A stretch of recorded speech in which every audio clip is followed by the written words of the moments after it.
Thanks very much. Great to be here. A little terrifying, but I guess I'll muddle through. Why am I here? Well, essentially you're going to hear about my entire astonishing career, whether you like it or not. But in particular, what I'm trying to do, I've been passionate about clinical reasoning and how doctors get to a diagnosis ever since I started working as an unemployed physicist way back when. It's been a long struggle, but eventually very recently we managed to link two different kinds of psychology. The psychology of dual process models of thinking, which I'll talk a lot about.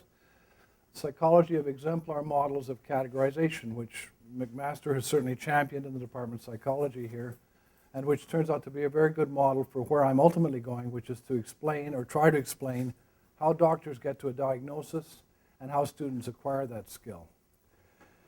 The personal odyssey, how I got here, as I say, I started off in nuclear physics, but I left physics for reasons of ill health because I was starving to death. And stumbled into the Faculty of Health Sciences here when it was still very young. I started work about 6 months after the first class entered the medical school. For some reason, they decided they should study clinical problem solving, and for reasons which remain obscure and are completely beyond comprehension, they decided exactly the right person to do that was an unemployed physicist. They were dreadfully wrong. We muddled along and we started studying models of clinical problem solving without any theoretical or methodological or anything else framework, because I didn't know from nothing back then. What we did was put docs in a room with a standardized patient, a person trained to simulate a disease. I came in at the technology end and we videotaped everything, and we had sexy microphones and sexy black and white reel-to-reel recorders. We videoed these docs and these students, and then we went back to the videotapes and tried to figure out how they were thinking. And what we discovered is essentially that docs thought exactly like students did. It's just that they thought better. And I'll get to some of the specifics of that in due course. As we'll see, what really happened then was that it turned out that, as near as we could tell, there was no model of general problem solving. Rather, your ability to solve a diagnostic problem was really heavily related to basically how much you knew about the problem. And that led all of us to run helter-skelter away from the idea of a problem-solving process, more towards trying to understand how that knowledge was organized. And it's about that time I had the extremely good fortune of having a crappy old car that wouldn't run. Because late one January night as I was heading home and my car was dead, I bumped into this guy named Brooks. And I asked for a ride home, and Lee, being the generous individual, which he is in all sorts of ways, offered me a ride home. And at some point we turned to each other and said, well, what I'm doing is okay, but I really admire what you're doing. And we used practically the same words. And that was the seed of a collaboration which has gone on for 2 decades. And a collaboration to which I'm extremely grateful. It turned out that the way that Brooks and his colleagues in cognitive psychology in this building were thinking about everyday categorization was a really good model for the kind of problems we were facing in trying to understand expert diagnostic categorization. And that sort of guided the quest for the last 15 or 20 years. And then recently, just in the last couple of years, I discovered there's a whole parallel branch of psychology called dual processing models that they're not talking to us and we're not talking to them. But as a consequence of discovering this recently, I've managed to make some bridges back and forth, and that's really what we're talking about today. But since it's late Friday afternoon and you're here more to be entertained than to be educated, let me start entertaining you. Let's engage in a few everyday diagnostic challenges and then reflect on exactly the process we went through. So my first challenge is for you to try and tell me what categorization all the next objects are. Oh, there's none there yet, but what about these? Chairs, well done. In fact, they're IKEA chairs. You may not have noticed that, but for those of us who are passionate about such things, those are all right out of the IKEA catalog. But now let's reflect on that. How did you manage to do that instantly? I presume all of you got that right, by the way. See, you're not that asleep. Imagine trying to formulate the mental rules that make a chair. Just reflect on that for a minute. Try and think about if you were to describe in a textbook with words how I should go about recognizing chairs. Just think about what might go in that chair rule. It would have 4 legs, I guess, but it could have 3 legs, couldn't it? Or maybe even 1 leg. Or I guess it would have a back, but so do sofas, and it's kind of hard. But I suspect what you'd come up with is kind of something that describes that thing pretty well, but probably doesn't describe that thing well at all. Or that one. For those of you who didn't have the benefit of the flower child era, that's a beanbag chair. So the question then is, what's going on here? How is it that you can recognize the chairs instantly, instantaneously, and with absolute accuracy, but you can't tell me how? You can't give me an instruction booklet on how to recognize chairs.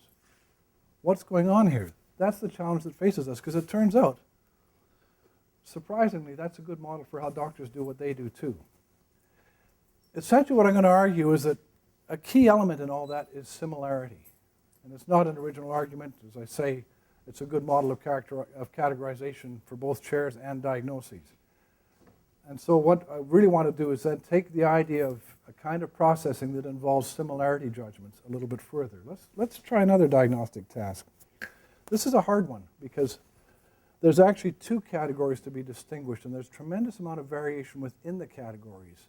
And I'm going to show you very small sort of elements of each category. So the first task was easy. This one is a lot harder, okay? It's a lot harder because it's a cats and dogs, you did it. She's good. Can you take a course with me? You're really good. Okay, so what are the features that discriminate between cats and dogs? How can we tell them apart? I have 3 cats and 2 dogs at home, so I'm pretty good at this task. The ears. You got to account for German shepherds as well as floppy hounds. That's not going to work too well. Anybody else? Sorry? Well, cats have exposed claws too, but you're close. No. You got to deal with bulldogs. You got to deal with tigers. So size doesn't do it. Whiskers doesn't do it. By the way, I have whiskers, but I'm not a cat. It turns out he's close to the mark. Does anybody want to refine his rule? Cats have retractable claws. There's another key element which is actually on the slide. Eyes. Cats' eyes do this and dogs' eyes do that. The thing is, though, that helped you on that one, and that was deliberately planted there, and that may have helped you on that one, except you couldn't see the claws retract. But it surely didn't help you on any of the others. So again, I'd like to suggest to you that what's really going on here is that essentially you're approaching the cats and the dogs the way you're approaching the chairs. That without being aware of it, you're matching against a large number of cats and dogs you've met in the past. And that you're not actually doing any kind of analytical rule-based processing. But instead, without being known to you, you've automatically matched to something in memory. And that turns out to be the right model, I think. Just to illustrate, I mean, the alternative is that you're actually unconsciously accessing some kind of internalized rule. And so I'd like to rule that one out by example for the moment, because I'm about to give you an easy diagnostic task that's much easier than the first. Certainly for a computer, much easier. For those of you who have taken abnormal psychology, this is a very classic rule, a kind of an additive rule that typifies everything you see in DSM 3, 4, 5, 6, 7. Okay? These are 2 very simple categories, much easier, all right? Can you tell me what the 2 categories are? I have to thank Lee for this example, by the way, but it does really effectively illustrate the point. Gee, there's a lot of silence and no answers. Huh? So what? Speak up. Sorry? I'll give everything on the left is in one category and everything on the right is the other. It's Lee who coined the phrase DATS and COGS for obvious. The tail length? No, sorry. The what? No. You see, every time you come up with a feature, there's an exception to the rule. But let me show you how you actually do it. It's a simple additive rule. I told you that. So simple. And you can see there's no within category variation at all. The head. No, not the head. Look. There's the head. Oh, no, not the tail. Look, there's the missing tail. Darned rat. It's an additive rule. What you do is you take that little critter there and you slice them into 4 bits, a tail, legs, a body, and a head. And you do the same thing for that, and then you reassemble them. And everything on the left has 3 cat features, and everything on the right has 3 dog features. And the astonishing thing is there's much less effort for the computer here. There's no within-category variation. You don't have to deal with chihuahuas to mastiffs and lions to little kittens. And it's a simple rule, the kind of stuff that permeates DSM 3, 4, 5, 6, 7. And you stared at it, and you stared at it, and you couldn't see it. So the notion that you're working on an internalized rule seems like it just doesn't kind of fit with this kind of experience. I can't resist.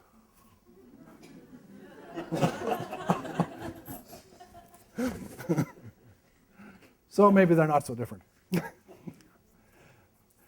What's going on here, actually underlying this, and part of the point I'm trying to make is there's actually two kinds of similarity going on. Again, by illustration, those are killer whales, which are actually a dolphin, not a whale. Which are they more like? The answer is it depends. If you're talking about conceptual similarity or perceptual similarity, the killer whales are an awful lot more like penguins, particularly from the photographs I've chosen. They both are black on top and white on bottom. They have some kind of sort of forefin. They swim underwater. They eat fish. They have all sorts of similar characteristics. And yet, of course, we know that's the wrong answer. This is the right answer. Killer whales are a lot more like elephants because we know underlying anatomy and physiology and all that stuff.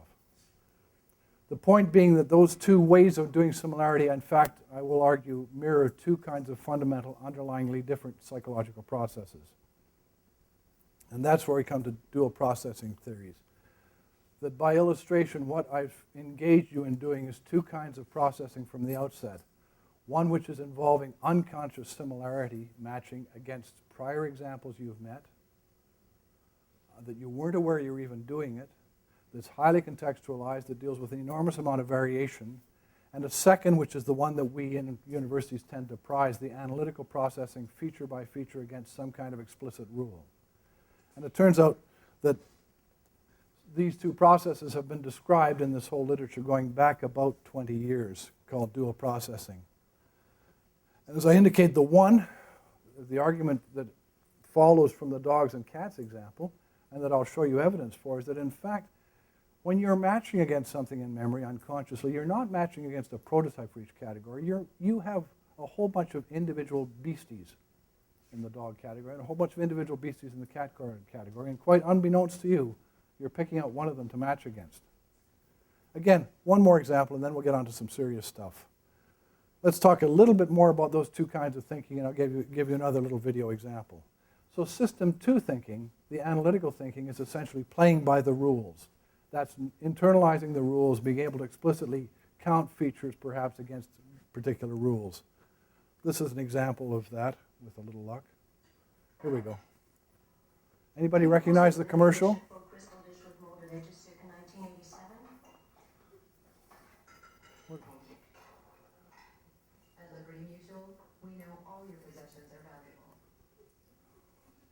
I can't tell you how many hours of negotiation it took to get that sucker. Hours on hours. I had to deal with unions in Boston and the whole bit. The point is that what they're trying to do is caricature that even that crummy little crystal dish is something that Liberty Mutual will cover on your insurance policy. My point is that that's a weird way to describe a crystal dish. And yet that's the way DSM-4 would describe a crystal dish, but not the way we would think about it. Now, this is one way. People have characterized that kind of thinking, and here's a guy called Feigenbaum talking about experts really become masters of symbolic data systems. They build up a repertoire of rules or heuristics that combined with book knowledge make them expert. That is to say, the expert essentially has internalized rules and internalized heuristics, and the expert is not an expert because of the experience he's had. Let's go over to the other point of view, the system 1 point of view, which is basically, I've seen it before and here it comes again. This has become really popular in the literature of late. Malcolm Gladwell published this neat book that you can buy in any airport. Unfortunately, he didn't know about any of the research, but he gave us some great stories. It seems almost implausible to think that we walk around with enough examples in our head to pull this thing off. It seems like we just don't have enough memory. But of course, if you know psychology, you know that long-term memory is fairly infinite. But one of the questions which I can't answer, but I can, again, by illustration, show you something that suggests an answer is, How many examples does it take to get the job done? How many dogs do we have to meet before we can categorize dogs? To show you the example, I'd like to introduce you to my granddaughter. Isn't she cute? She takes after her grandmother. That's Julia Autumn Norman. She was a year and a half then when this video that I'm about to show you was taken. And the video came about because one day we were over there and Mom said, Julia can recognize dogs now. And I said, big deal. And she can generalize. And I said, excuse me? She can generalize? Really? That's interesting. Now at that age, Julia couldn't say dog. She could not speak any words other than maybe mama. But what's this? Now, watch this, but so to go, yeah, yawn, so big deal. So we gave her the puzzle, and she's learned how to do the puzzle, right? She's learned that, where's the dog? And she points to the dog. And where's the cat? And she points to, yeah, good for you, Julia. Well done. Well done. So what Julia has learned is that if she puts that thing over there, then Mommy gives her a popsicle, right? That's straight behaviorism. Well done, Julia. But watch what comes next. They pull out an adult magazine, House and Garden or something like that. On those pages are 6 photographs of proud families. And there's a dog over there, and there's a dog over there. And Julia's never seen that book before.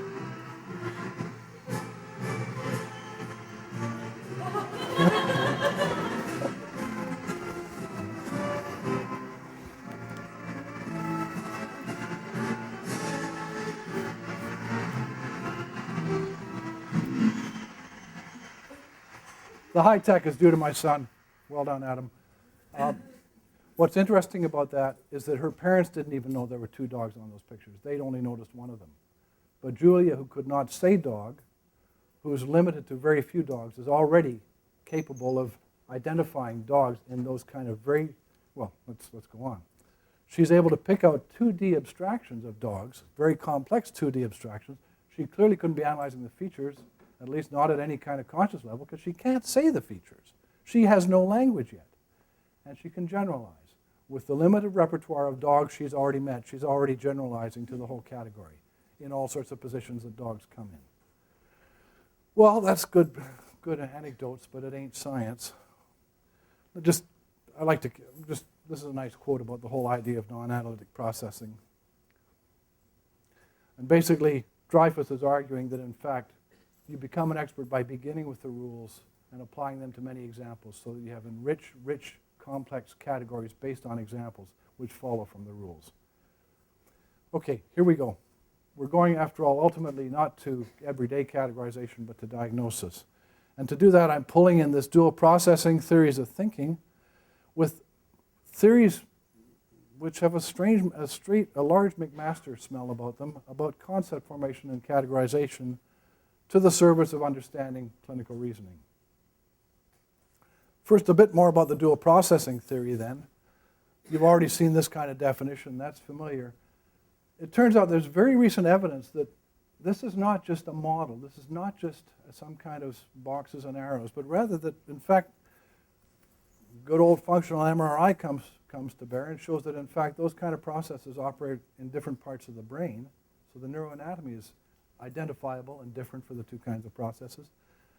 And then a really cute study that was done last year, which what they did was they brought a bunch of the ubiquitous undergraduate psychology students in, and it was a 2-part experiment where part 1 was rating a particular brand of lemonade, and part 2 was doing a categorization task. Except that one group had lemonade with saccharin in it, and the other group had lemonade with glucose in it. And they got them involved in the brand rating, and then they waited a half an hour. And what they found is system 2 processing is literally energy intensive. The group that had glucose in their lemonade shifted from 17% analytical to 47% analytical compared to the group that had saccharin. The nature of the attraction effect doesn't really matter. What does matter is that the act of ingesting glucose provided enough energy reserves to shift the nature of processing by a significant degree. So dual processing is alive and well as a thinking process, but what it doesn't tap into, it taps into, if you like, my mental model is it gets you It talks about where the wires are connected, but it doesn't tell you what's at the end of the wires. And to that, I'm going to bring in exemplar models of categorization, championed by Brooks and Jacoby and a number of other people in Cognition here. There's been a number of models of what the mental representations might be, but basically what I'm going to pursue is primarily exemplar models of categorization. Doug Medine in Chicago, Lee Brooks right here, and a few others.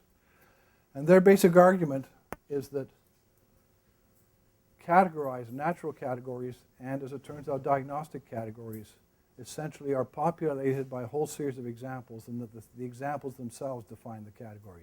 That's why you couldn't tell me the rules of a chair, because your chair is essentially a conglomeration of a whole zillion chairs you've met in your career, and you haven't abstracted a rule from it. So here we go. The issue then is, how do we go from the theories about everyday reasoning and everyday categorization to medicine, which is where I wanted to end up. To begin with, going back to my prior career, let me begin by pointing out that we began with the idea that medical expertise and medical diagnostic expertise was some kind of elaborated process, and that as you went from novice to expert, you got better and better at the problem-solving process. That turned out to be dead in the water. We did find that there was a process, and the process involved generating multiple hypotheses very early on in the encounter with astonishing little information. I've just been recently reviewing transcripts from expert physicians who are coming up with obscure diagnoses on the basis of the first sentence that a patient utters. How do they do that? Well, that's the challenge that faced us, because that seemed to characterize clinicians at every level from first-year medical student to expert. And boy, did that matter. This is a study from those bad old days when I was transcribing all those videotapes. What we found is that if you thought of the correct diagnosis in the first 5 minutes, your chances of ultimately getting to the correct diagnosis was about 98%. If you didn't think of it, your chances were about 25%. So you could argue that all that stuff that happens when you go to your doctor about, and have you have a family history of that, and have you had any colds and any headaches, and this and that and the other thing, that's just fluff. If they thought of it early, they're there, and if they haven't thought of it early, they're not going to get there. So let's think then, by analogy with what we've been talking about till now, what makes an expert doc a doc? I've already kind of already segued into the idea that it's his experience, but let's elaborate on that a bit before we get to the studies. Because the challenge I want to throw up to you is, it seems on the surface that medical diagnosis is not at all the same as what we've been talking about. After all, medical diagnosis, students spend donkey's years learning all those rules of diagnosis, right? And they pore over Harrison's textbook of internal medicine, which tells them the signs and symptoms of this, that, and the other thing, and the 29 causes of anemia. It seems that that's the essence of medical expertise. Or is it? Let me ask you, engage you in this test. Now, you folks are probably, most of you, not all of you, but most of you are young enough that going and finding a family doctor is probably not high on your list of priorities anyway, but for us old farts it is. Give you the challenge of picking one of those two doctors. How many of you picked the first one? How many of you picked the second? Well, the old farts say the second, everybody else abstains, it seems. When I play this out with clinical audiences, it's like 99.5% to 0.5%. Everybody goes to the second example. So everybody at some level is weighting experience far more than formal knowledge. And I always ask physicians another question, which goes like this. How many years after you finished your specialty training before you felt you were competent? That's a kind of a scary question for patients. But in fact, routinely, physicians will say about 5 more years. In other words, it took them about 10 years of experiences beyond their acquisition of the formal knowledge as undergraduates before they felt they were competent. So what's happening in the 10 years? That's the conundrum. Why do you prefer the candidate who has less competence but more experience? What is that candidate getting from those 10 years of experience? What is the physician getting from the 10 years of experience? I argue that she's getting 10 years of experiences. Let me show you some data about what happens to the formal knowledge. There have been studies of what happens to the formal knowledge of physicians from the moment of graduation, and it's not a pretty sight. That's scores on a multiple choice test from years of graduation, and as you can see, it's the scale's expanded, but still they're dropping by about 20% over the 4 decades of practice. So the conundrum is that on the one hand, their formal knowledge is dropping away, and yet somehow the experiential knowledge is the thing that we really value when we're trying to pick a physician. What's going on there? Well, let's now finally turn to the data. Because what we're going to argue from the data is that essentially what's going on is that they are acquiring all these experiences, and that the experiences become a major determinant of how they do. So, question, how does that experiential knowledge get into memory? And ultimately, how do they coordinate that experiential knowledge with the analytical knowledge of the textbooks? Well, old study. What you have to recognize is that there's no point in asking a physician who's just diagnosed you as having lichen planus which patient they were thinking of, because as you saw with the chairs, you're not aware of what chair you were thinking of. Or the dogs. You don't know what dog you were thinking of, you just know it was there. So what we have to do in order to show the role of prior experience is to control prior experience. Essentially, we have to create 2-part experiments where under one cover story or another, we effectively control the prior experiences, the specific prior experiences, and show the influence of those specific experiences a half an hour or 2 weeks or whatever later. And that's how we go about it. So this is, first of all, I forgot about this one, so bear with me. First of all, as a first marker of whether the docs are using System 1 or System 2 processing, we can simply look at response time.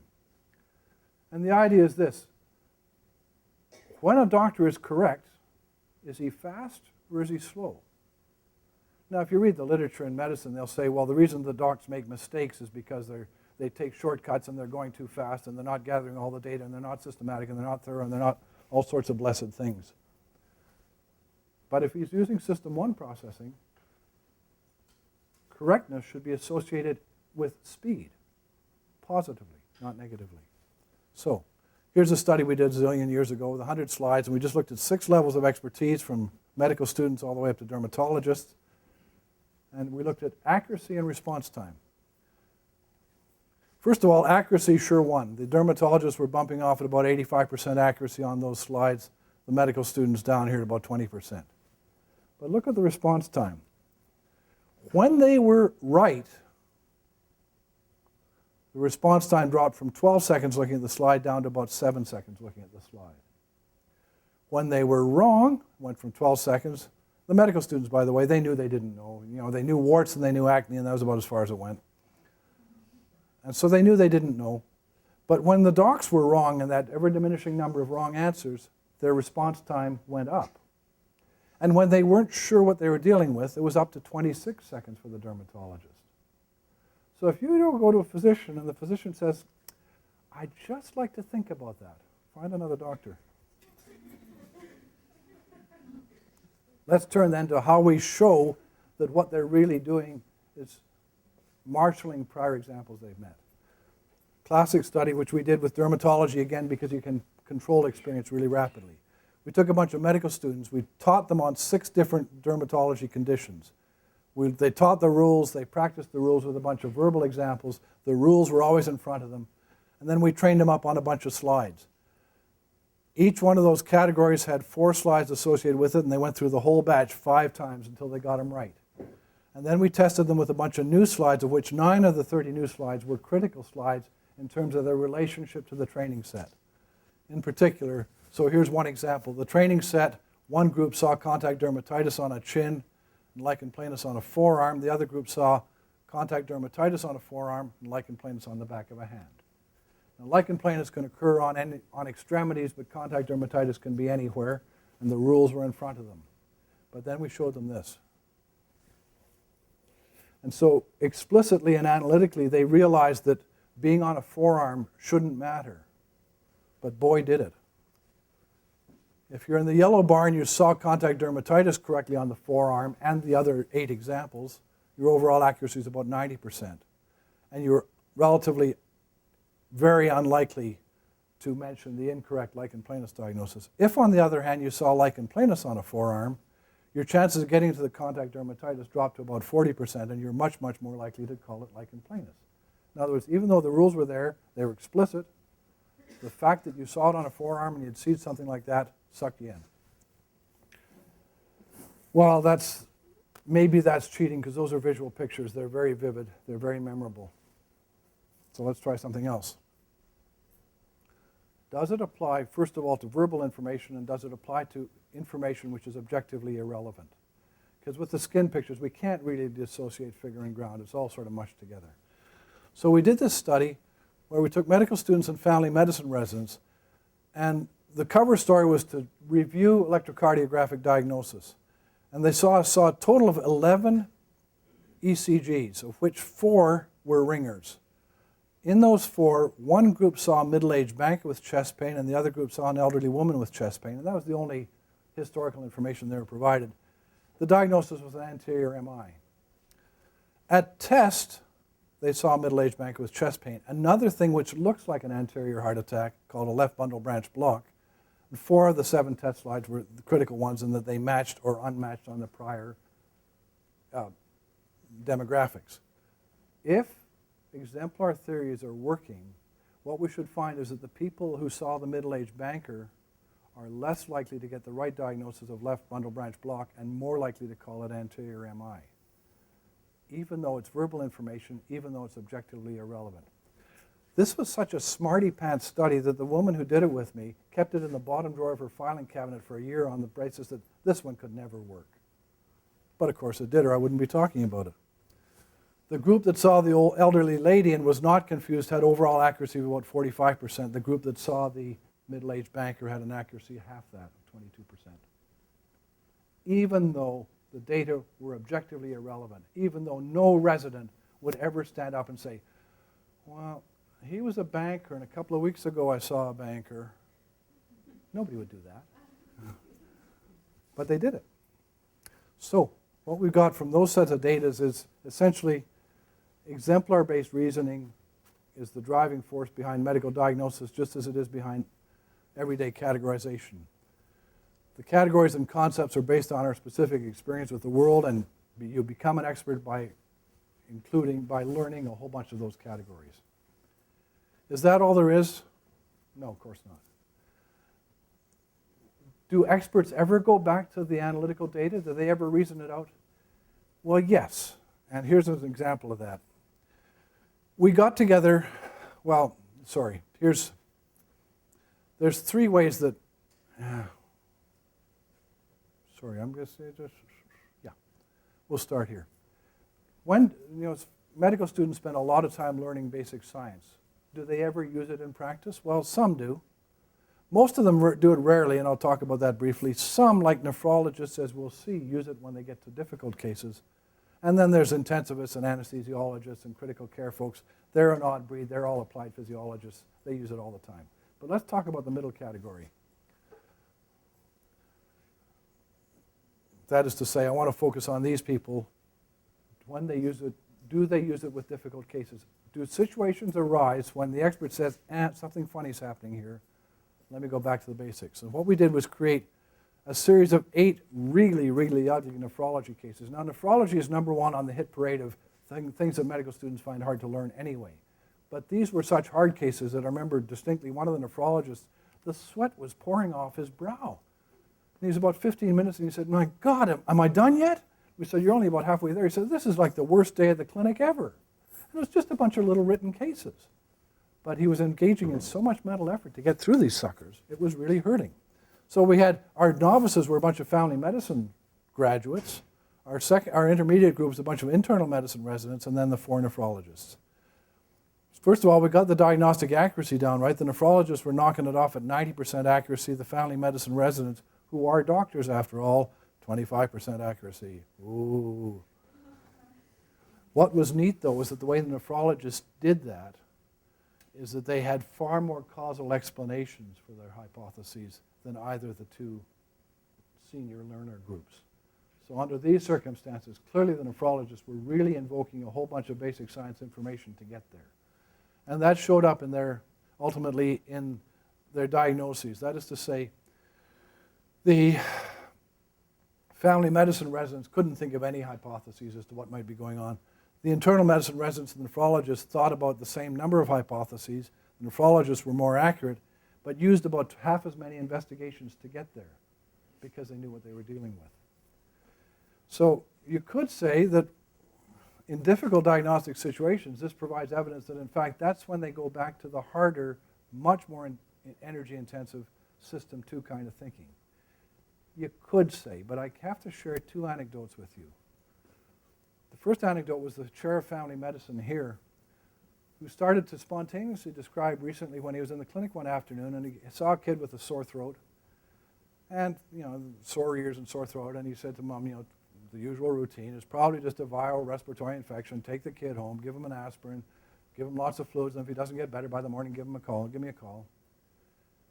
And an hour later he said, there's something wrong with that one. And he phoned the mom and said, get that kid into the emergency room now, or else he might die. And the kid had something called tracheitis, which you can suffocate. Your trachea swells up, you die. And I said, David, what was it that clued you? He said, I have no idea. I have no idea. So maybe the basic science is there, but maybe it's still system 1 thinking operating. Last week I was having a beer over in the Phoenix with an emergency doc who was bemoaning the fact that he's now working out of St. Joe's, and one night in a 1-hour shift he saw 75 patients. No, in a 6-hour shift he saw 75 patients. Things aren't quite as bad in this healthcare system. In a 6-hour shift he saw 75 patients, including, of course, the inevitable 50 H1N1 flus. But buried in the 50 H1N1 flus is one kid. And again, he said, something was bothering me about this kid. He didn't know what it was, but something was bothering him.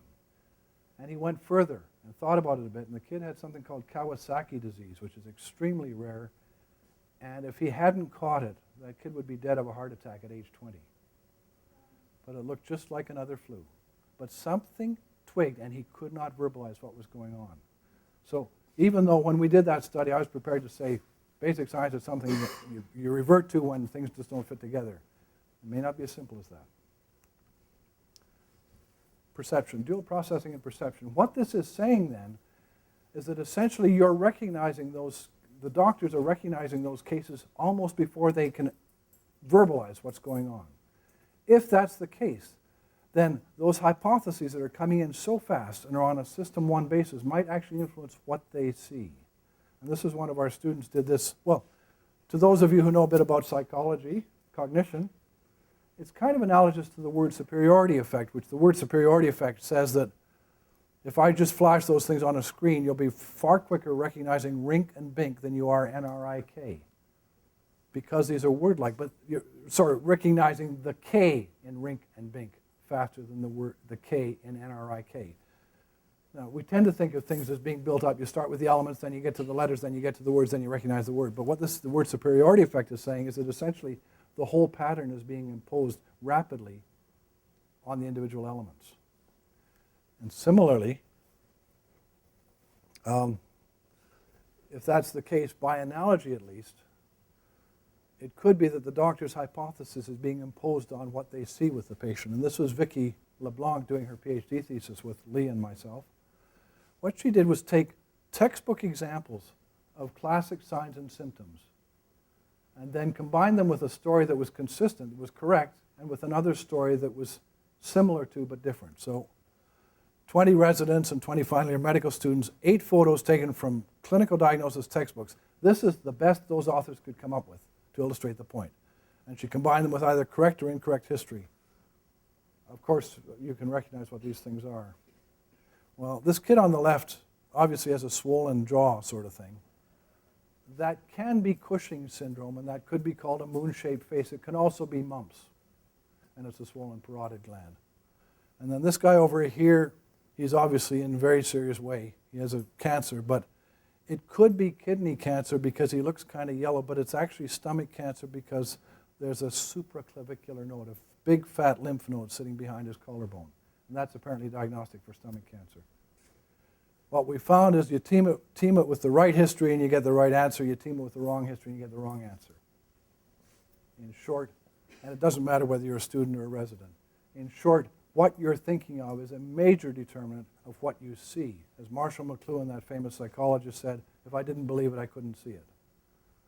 But that's happening on textbook examples, the best that author could do on illustrating those physical signs. I won't bother with that. So, given that that's the case, what's the relationship between your use of System 1 processing and experience? Well, we presume that the more experience you have, the more you rely on it. Is that so? Here's a study done by one of our students, Shen Maruzi, where she's trying to get at the extent to which people are being influenced by the literal rule, the individual features, the verbal rules, versus the pattern. And a clever study she came up with. She took dermatologists, general practitioners, and residents with 36 skin dermatology slides. One group first saw a gold standard card-carrying description of what was on that skin lesion, as offered by a dermatologist. They went through that whole series. Then they saw the picture and could revise their judgment. The other group just saw the picture. So you had three conditions: picture, picture plus description, description.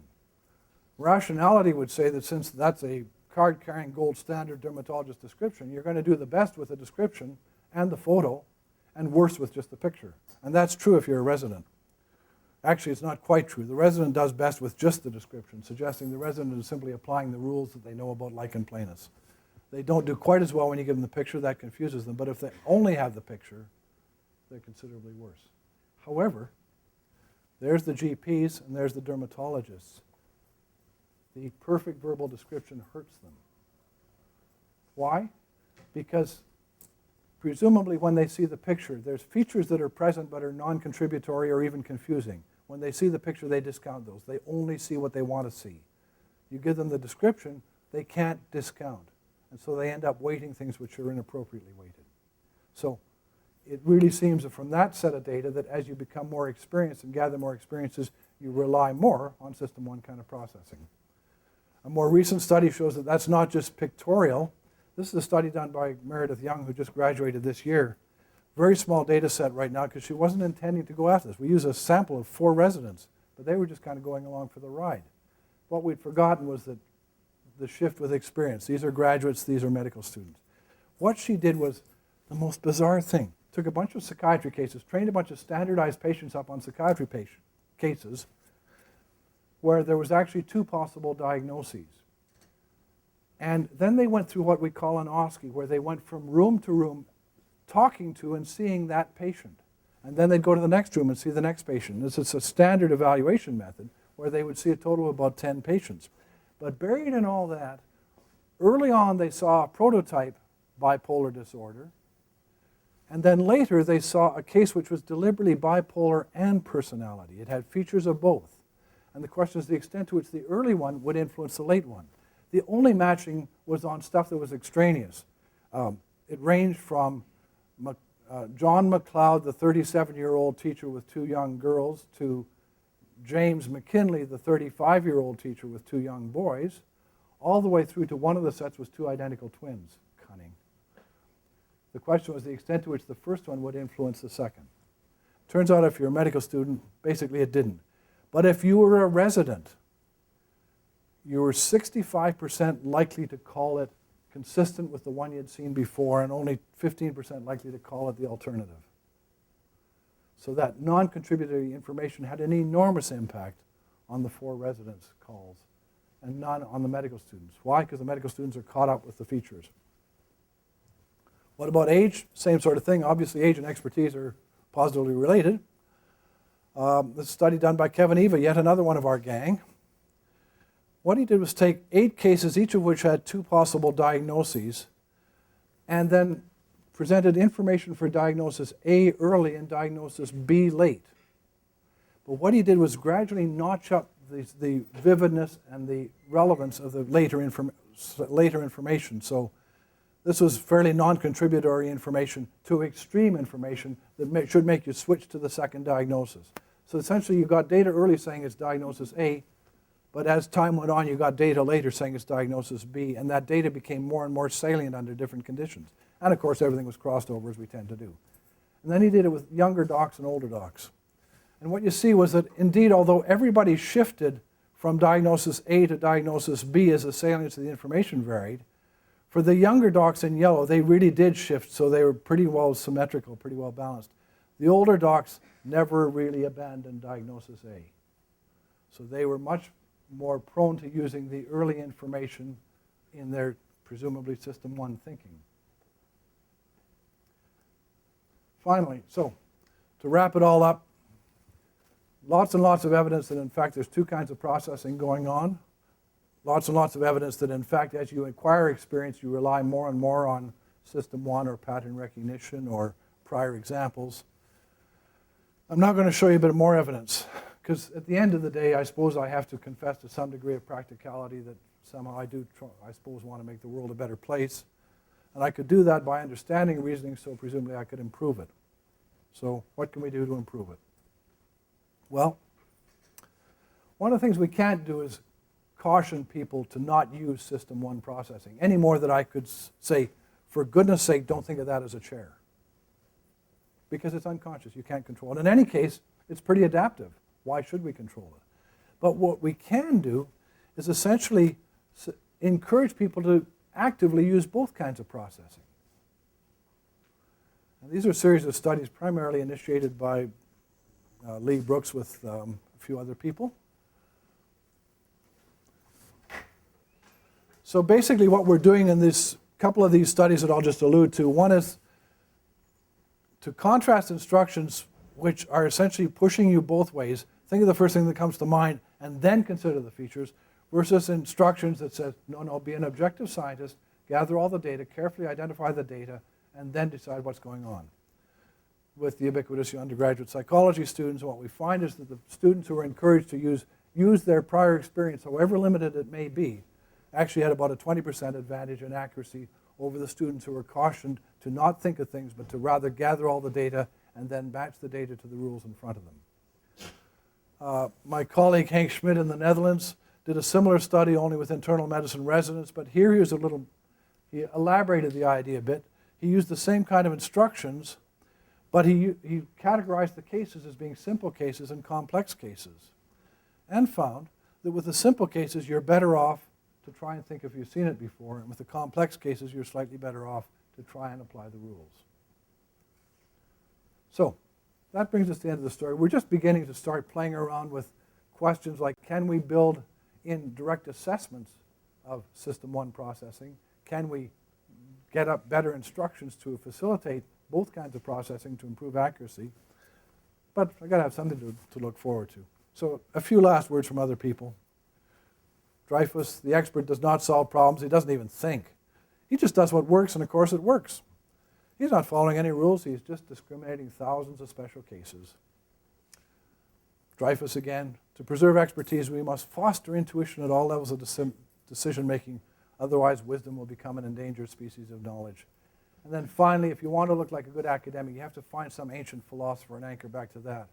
Now, I couldn't go back as far as Plato because I don't read Greek and I've never been interested in Plato anyway, but Alfred North Whitehead, 1911, is kind of a neat quote. There's a profoundly erroneous truism repeated by all copybooks and by eminent people making speeches. We should cultivate the habit of thinking about what we're doing. Precise opposite is the case. Civilization advances by extending the number of operations which we can perform without thinking about them. Operations of thought are like cavalry charges in a battle. They're strictly limited in number. They require fresh horses, and they should only be made at decisive moments. That's it. Thank you very much.